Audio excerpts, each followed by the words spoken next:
కుటుంబంలోకి కొత్త సభ్యులు వచ్చినప్పుడు చిన్న చిన్న ఇబ్బందులు వస్తాయని వాటిని సరిచేసుకుని సర్దుకుపోవాలని మార్కాపురంలో నిర్వహించిన సభలో పవన్ కూడా వ్యాఖ్యానించారు.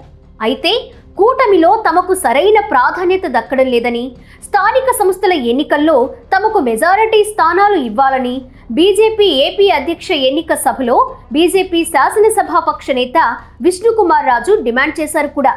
అయితే ఢిల్లీ పెద్దలు మాత్రం ఈ వ్యాఖ్యలను లైట్ తీసుకున్నారు. 2024 ఎన్నికల్లో వైసీపీని ఓడించేందుకు 3 పార్టీలు జతకట్టాయి. పొత్తులో భాగంగా బీజేపీ 10 స్థానాల్లో పోటీ చేయగా 8 చోట్ల విజయం సాధించింది. జనసేన పోటీ చేసిన 21 స్థానాల్లో కూడా గెలిచింది. ఇక టీడీపీ 135 స్థానాలను గెలుచుకుని రికార్డు సృష్టించింది.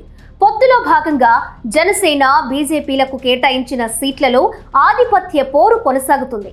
జనసేన బీజేపీ అభ్యర్థులు గెలిచిన నియోజకవర్గాలలో తొలి నుంచి 2 పార్టీల నేతలు కార్యకర్తల మధ్య సయోధ్య కుదరడం లేదు. చివరికి డిప్యూటీ సీఎం పవన్ కళ్యాణ్ ప్రాతినిధ్యం వహిస్తున్న పిఠాపురం నియోజకవర్గంలో కూడా జనసేన టీడీపీ నేతల మధ్య పచ్చగడ్డి వేస్తే బగ్గుమంటోంది.